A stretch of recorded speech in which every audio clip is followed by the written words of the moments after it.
ফ্যাসিবাদ পন্থী কিছু সেনাপতি রাষ্ট্রদ্রোহিতার অপরাধে জড়িয়ে পড়েছে। আওয়ামী লীগের কার্যক্রম নিষিদ্ধ হওয়ায় সেনাপ্রধানের নেতৃত্বাধীন জেনারেলদের একটি ক্ষুদ্র গোষ্ঠী ভীত এবং বিচলিত বোধ করছে। তারা এখনো ভারতীয় সেনা কমান্ডের প্রভাবে পরিচালিত হচ্ছে। সীমান্তের ওপারের নির্দেশে জেনারেল ওয়াকারুজ্জামান গতকাল সোমবার বঙ্গভবনে বেআইনি সেনা সমাবেশ ঘটিয়েছেন। অন্তর্বর্তীকালীন সরকার বিরোধী কোনো ঘোষণা দেওয়ার জন্য রাষ্ট্রপতি চুপ্পুকে চাপ দেওয়ার জন্য পরিকল্পনা থেকে এসব করা হচ্ছে। এমন সেনা সমাবেশ রাষ্ট্রদ্রোহিতার শামিল, যা কঠোর শাস্তিযোগ্য অপরাধ। সেনাপ্রধান গতকাল বিভিন্ন পর্যায়ের অফিসারদের সাথে বৈঠক করেছেন। সেখান থেকে গুজব রটেছে যে অন্তর্বর্তীকালীন সরকার প্রধান ডক্টর মোহাম্মদ ইউনূস সেনাপ্রধানকে অপসারণ করতে চান। এই গুজব ছড়িয়ে জুনিয়র অফিসার এবং সৈনিকদের সমর্থন আদায়ের যে চেষ্টা তারা করেছিল তা ব্যর্থ হয়েছে। আগামী কয়েকদিন সেনা অভ্যুত্থানের ঝুঁকিতে থাকবে বাংলাদেশ। তবে তরুণ অফিসার এবং সৈনিকদের সমর্থন না পাওয়ায় কুচক্রী শীর্ষ জেনারেলদের এই পরিকল্পনা সফল হওয়ার সম্ভাবনা খুবই কম। তবে সেনাবাহিনীর দেশপ্রেমিক সদস্যদের প্রতি সর্বদা ভারতীয় প্রভাবাধীন জেনারেলদের বিষয়ে সজাগ থাকার আহ্বান জানাচ্ছি। 10ই মে শনিবার, তারিখটা একটু দেখায় দিয়ে নির্দেশ সাহেব, এই দিনে সিদ্ধান্ত হয়েছিল আওয়ামী লীগ নিষিদ্ধ হচ্ছে। ওই একই দিনে প্রায় একই সময়ে মার্কিন যুক্তরাষ্ট্রের ভার্জিনিয়া রাজ্যের 2675 প্রসপারিটি এভিনিউতে অবস্থিত ইউএস সিটিজেনশিপের ইমিগ্রেশন সার্ভিস বা USCIS এর অফিস স্থানীয় সময় সকাল 8:45 ঘটছে আর এক ঘটনা। মার্কিন নাগরিকত্বের আবেদন করে চূড়ান্ত শপথ নিতে আসা 30 থেকে 35 জন বিভিন্ন দেশের নাগরিক হাজির আছেন।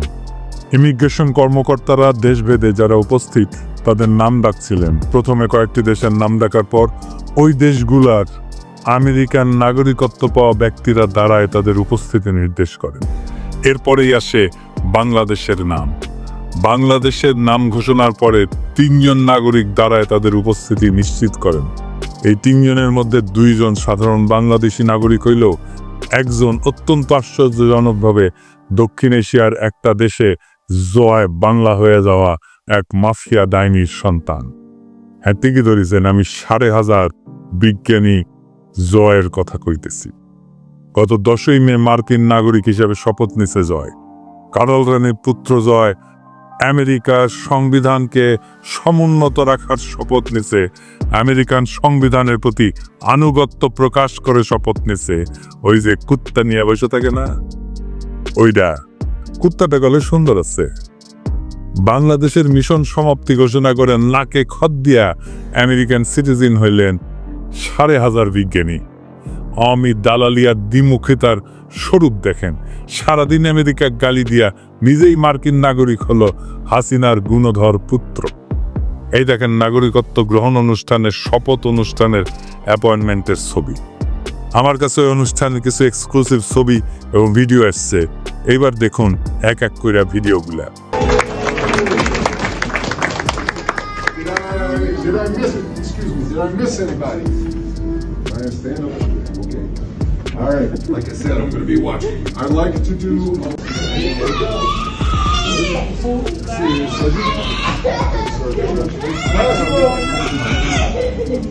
ছবিগুলো দেখান এডিটর সাহেব একটু। পাসপোর্ট পেয়েও খুব বিষণ্ণ আইটি ইঞ্জিনিয়ার 5,500 জয়।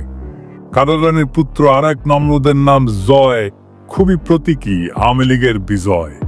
1971 সেই বিজয় যারে ভুল করে আমাদের মুক্তির যুদ্ধ বলে বোঝানো হয়েছিল। নমরুদের জন্মের পর এক পাকিস্তানি কর্নেল ঠিকই তারে নমরুদ বলে অভিহিত করছিল। শুনেন কার্ল রানির নিজের মুখে। সেই দিন এক কর্নেল আসলো, আমি জয়কে কোলে নিয়ে দাঁড়ানো ছিলাম ইসের কাছে, ঠিক মানে জানলার দিকের কাছে দাঁড়ানো, আমি এপাশে ও পাশে আর্মির সেই কর্নেল, সে আমাকে জিজ্ঞেস করছে যে ওরা জানে যে আমরা নাম রেখেছি, আমার মনে হয় যেটা, তো জিজ্ঞেস করো তোমার ছেলে হয়েছে নাম কি? তা আমি বললাম নাম জয়। কিসকা মতলব গয়া হ্যায়? তা আমি বললাম জয় মানে জয়, জয় মানে ভিক্টরি, জয় মানে আনন্দ, জয় মানে ভিক্টরি। যখন বলছি জয় মানে ভিক্টরি তখন ওর খুব মেজাজ খারাপ হয়ে গেল। ও ঘুরে যখন চলে যাওয়ার সময় বলতেছে और एक नमरूद पैदा हुआ। সেই নমরুদ জয়ের মার্কিন নাগরিকত্ব আর আওয়ামী লীগ চিরতরে নিষিদ্ধ হওয়ার ঘটনা ঘটল একই দিনে। এইটাই প্রতীকী ঘটনা। আমি বলছিলাম বাংলাদেশে আওয়ামী লীগ গন কেস। জয় নিজেই আশা ছেড়ে দিয়ে বিদায় নিচ্ছে, বাকি আছে পুতুল, ওইটা ডাব্লিউএসওর চাকরির টেনশনে আধা বাক্য লইয়া যাবে। আমার অনুমান জয় নাগরিকত্বের জন্য অ্যাপ্লাই করছে 5ই আগস্টের পরে, কারণ এই প্রসেস শেষ হইতে মোটামুটি 8 মাসের মতো সময় লাগে। এই জয় মার্কিন যুক্তরাষ্ট্রের গণতন্ত্রের ন্যায্যতাকে প্রশ্নবিদ্ধ করে সমালোচনা করছিলেন। উসমানিয়া কইছিল যুক্তরাষ্ট্রের পাপেট সরকার বাংলাদেশের ক্ষমতায় না আসা পর্যন্ত বাংলাদেশের সব নির্বাচন ত্রুটিপূর্ণই হবে। হাসিনা আর তার পরিবারের সদস্যরা যেমন পরিস্থিতি বুঝে দেশ ছাড়া পালাইছিল, তেমন জয়ও আওয়ামী লীগের ভবিষ্যৎ অবস্থা বুঝে স্থায়ী বসবাসের অনুমতিকে নাগরিকত্বে পরিণত করছে।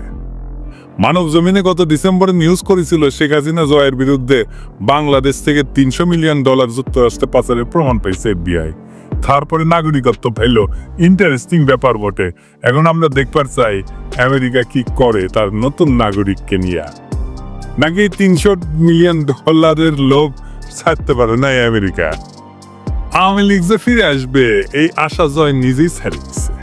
আমেরিকায় জয়ের নাগরিকত্ব গ্রহণ শুধু ব্যক্তিগত ঘটনা না, এটা একটা প্রতীকী রাজনৈতিক মৃত্যু। আওয়ামী লীগের ভবিষ্যতের প্রতি তার নিজের অনাস্থার ঘোষণা। 10ই মে ভার্জিনিয়ায় USCIS অফিসে যুক্তরাষ্ট্রের নাগরিক হিসেবে শপথ নিছে জয় সজীব। এই সজীব জয়কে আওয়ামী লীগের ভবিষ্যৎ উত্তরাধিকারী হিসেবে নির্বাচিত করছিল, ডিজিটাল বাংলাদেশের স্থপতি বানাইছিল এবং দলের ভবিষ্যৎ নেতা বানাইছিল। অথচ এই নাগরিকত্ব গ্রহণের মাধ্যমে জয় স্পষ্টভাবে জানিয়ে দিলেন এই দেশের রাজনীতি তার কাঁধে না, তার ভবিষ্যৎ আর এই বাংলাদেশ রাষ্ট্রে না। এই প্রতীকী বিদায়ের অর্থ কি? এইটা হইতেছে সিস্টেমিক পতনের আভ্যন্তরীণ স্বীকৃতি। জয় এখনই বুঝতে পারছে যে আওয়ামী লীগ আর টিকবে না, আওয়ামী লীগ আর ফিরবে না।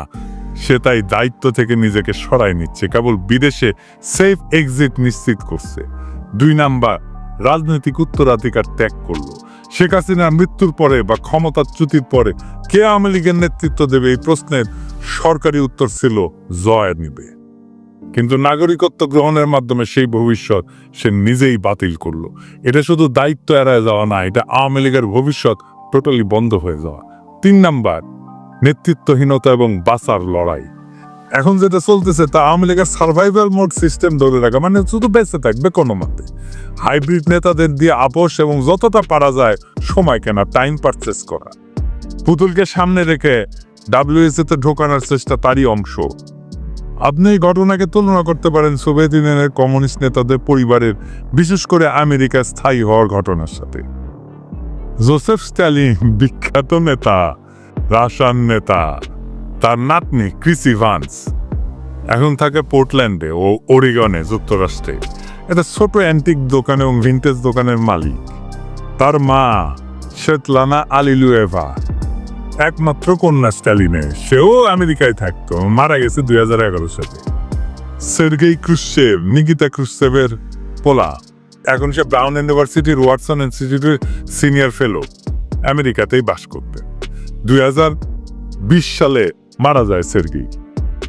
সের্গেইয়ের মায়া নিনা ক্রুশ্চেভ এখন নিউ ইয়র্ক যুক্তরাষ্ট্রে আছে, নিউ স্কুল ফর ইন্টারন্যাশনাল অ্যাফেয়ার্সের অধ্যাপক। এই রাশিয়া ব্যাপক আমেরিকা বিরোধিতা করলেও রুশ রাজনৈতিক এলিটেরা ভীষণ সিনিক্যাল। তারা আমেরিকাকে পছন্দ করে না, কিন্তু আমেরিকায় তার শেষ নিবাস হয়, তার অন্তিম আবাস হয় আমেরিকা। এইভাবে যখন সময় বদলায় তখন সবাই উল্টা দিকে ঘুরে দাঁড়ায়। হাসিনা নিজে ইন্ডিয়া পলায়, বাংলাদেশে চট করে ঢুকে পড়ার খায়েশ করে, বাংলাদেশে আবার ক্ষমতায় আসার খায়েশ করে, বলে সে ক্ষমতায় আসবে। কিন্তু তার আন্ডা বাচ্চা বাংলাদেশে ফেরার দুঃস্বপ্ন দেখে না, কোনোদিন ফিরবেও না। এই সব কিছুর মানে একটাই, শাসক গোষ্ঠী নিজেরাই আর নিজেদের শাসনের ভবিষ্যৎ দেখে না। রাজনৈতিক দালালি এবং দ্বিচারিতা একজন ব্যক্তি যে নিজেকে বাংলাদেশের ডিজিটাল বিপ্লবের রূপকার হিসেবে দাবি করত, যে আমেরিকার সিস্টেমকে সবসময় বাংলাদেশের জন্য হুমকি বলে দেখাইছে, সে নিজেই সেই সিস্টেমের নাগরিক হইতে উন্মুখ হয়ে বসে আছে। এর চেয়ে বড় দ্বিচারিতা ভণ্ডামি আর কি হইতে পারে? একদিকে দেশে ভোটাধিকার কেড়ে নেওয়া, অন্যদিকে নিজে অত্যন্ত গর্বের সাথে গণতান্ত্রিক আমেরিকান নাগরিক হওয়া। এটি প্রমাণ করে শেখ হাসিনা পরিবার আওয়ামী লীগকে আর ভবিষ্যৎ হিসেবে দেখতেছে না। জয় গেছে, সাথে আওয়ামী লীগরেও নিয়ে গেছে। জয়ের নাগরিকত্ব গ্রহণ শুধু একটা ব্যক্তিগত সিদ্ধান্ত নয়, এটা রাজনৈতিক পলায়নের ঘোষণা। এখন যারা হাসিনা চট করে ঢুকে পড়বে বলে গাল গল্প করতেছে, আশায় আছে আওয়ামী লীগ আবার ফিরে আসবে, ভয়ঙ্কর ভাবে ফিরে আসবে, তারা হয়তো নিজেরাও জানে বাংলাদেশের মানুষের চোখে আওয়ামী লীগ এখন অতীত, একটা ফুরায় যাওয়া অধ্যায়। আওয়ামী লীগের শেষকৃত্যে জয় নিজেই পুরোহিত। একটা সময় ছিল জয় করতো বাংলাদেশে আমার সবকিছু, ফেসবুকের ডিপিতে রাখতো সবুজ পাসপোর্ট। আজ সেই পাসপোর্ট রেখা সে হাজির প্রসপারিটি এভিনিউতে। নামেই তো বুঝেন সমৃদ্ধির পথ। বাংলাদেশের রাজনীতি, গণতন্ত্র, ডিজিটাল রূপকথা সব ফেলা আজ 5,500 জয় দাঁড়ায় আছে মার্কিন নাগরিকত্বের শপথ অনুষ্ঠানে। আওয়াজ তুলতেছেন, আমি কসম করে বলতেছি আমি গণতন্ত্রে বিশ্বাস করি শুধু নিজের জন্যে। 1971 সালে জয় শব্দটা দিয়া আওয়ামী লীগের অনাগত বিজয়ের স্বপ্ন দেখছিল হাসিনা। যেই হাসিনা বলতো আমার বাবা দেশ স্বাধীন করে দিয়ে গেছে, সেই হাসিনার বাপের নাতি তার নানার স্বাধীন করে যাওয়া দেশ ত্যাগ করে যখন জমিদারি চলে যায়। বাংলাদেশের রাষ্ট্র ক্ষমতা ছাড়া তার আর কিছুই মজা লাগে না। সবুজ পাসপোর্ট, দেশপ্রেম, এ সমস্তই শুধু কথার কথা। আর সেই জয় শপিং মলের পাশে ইউএসসিআইএস অফিসে দাঁড়ায় পাসপোর্ট নিতে ঘেমে নেয় একাকার। আর হাসিনার পরিবারের বাকিরা পুতুল রাতে ঘুমাতে যাওয়ার আগে গুগল করে how to apply for Canadian express entry with Bangladeshi criminal history. জয়ের মার্কিন নাগরিকত্বের এই ঘোষণা আসলে আওয়ামী লীগের ডেথ সার্টিফিকেট। এইটা দেখে সোভিয়েত প্রেতাত্মারা হেসে কোট পকেট থেকে গুগল ম্যাপ বের করে বলতেছে, তোমরা আমাদের পথ অনুসরণ করতেছ, লাইনে আসেন লাইনে। স্ট্যালিনের নাতনি এখন অ্যান্টিক দোকান চালায়, কুশসেবের নাতির পোলা এখন নিউ ইয়র্কে ক্লাস নেয়, আর জয় সে এখন ফ্রিল্যান্স ডেমোক্র্যাট, আর হাসিনা মোদির কোলে। কি দারুণ পরিণতি বাংলাদেশের সবচেয়ে ক্ষমতাবান পরিবারের। হাসিনার নাতনিকেও একদিন এক অন্ধকার গলিতে ঝালমুড়ি বেচতে হবে। লুটের টাকা বেশি দিন থাকে না। হাসিনা তারেক রহমানকে উদ্দেশ্য করে বলছিল, সাহস থাকলে বাংলাদেশে ফিরে আয়, আমরা একটু দেখি। শুনেন, তারেক জিয়া 2007 সালে মুচলেখা দিয়েছিল জীবনে আর রাজনীতি করবে না। লন্ডন যে বসে আছে, এত টাকা কোথা থেকে পায়? জনগণের টাকা আত্মসাৎ করেছে, গ্রেনেড হামলা করে আইবি রহমান সহ নেতাকর্মীকে হত্যা করেছে, অস্ত্র চোরাকারবারির সাথে জড়িত, মানি লন্ডারিংয়ের সাথে জড়িত। আমেরিকা থেকে FBI লোক এসে সাক্ষী দিয়েছে তারেক জিয়ার বিরুদ্ধে, সাক্ষী দিয়েছে খালেদা জিয়ার দুর্নীতির বিরুদ্ধে। পালিয়ে থাকে লন্ডনে, আর এখান থেকে আগুন জ্বালাতে বলে। আরে বেটা, তোর যদি সাহস থাকে তো বাংলাদেশে ফিরায়, আমরা একটু দেখি। তো মাতারি হাসিনা, তোর সাহস থাকলে বাংলাদেশে ফিরে আয়, পোলারে নিয়া আমরা একটু দেখি। ব্যারিকেড ভেঙে ইসি ভবনের সামনে এনসিপি নেতা কর্মীরা। পুলিশের ব্যারিকেড ভেঙে রাজধানীর আগারগাঁওয়ের নির্বাচন কমিশন ভবনে প্রবেশ গেটের সামনে অবস্থান নিয়েছে জাতীয় নাগরিক পার্টির এনসিপির নেতাকর্মীরা। নির্বাচন কমিশন, ইসি পুনর্গঠন ও স্থানীয় সরকার নির্বাচনের দাবিতে তাদের এই অবস্থান। বুধবার 21শে মে দুপুর 12টার পর বিক্ষোভ শুরু করে এনসিপি। এর আগে মিছিল নিয়ে আগারগাঁওয়ে ইসি ভবনের সামনে জড়ো হয় দলটির নেতাকর্মীরা। এনসিপির ঢাকা মহানগর কমিটির উদ্যোগে এই কমিটি শুরু হয়। বিক্ষোভের শুরুর ঘণ্টাখানেক পর পুলিশের ব্যারিকেড ভেঙে নির্বাচন ভবনে ঢোকার চেষ্টা করেন এনসিপি নেতাকর্মীরা। ভবনে প্রবেশ করতে না পেরে গেটের সামনে স্লোগান দিতে দেখা গেছে তাদের। এ সময় তারা স্লোগান দিছিল, এই মুহূর্তে দরকার স্থানীয় সরকার। এদিকে নির্বাচন কমিশনের প্রবেশের গেটের সামনে ও পিছনে কঠোর অবস্থানে আইন শৃঙ্খলা বাহিনী। ভবনের সামনের রাস্তায় দেওয়া হয় কাঁটাতারের ব্যারিকেড। পুলিশের সঙ্গে পাশাপাশি কোস্টগার্ড, বিজিবি, র্যাব এবং সেনা সদস্যের সতর্ক উপস্থিতি দেখা যায়।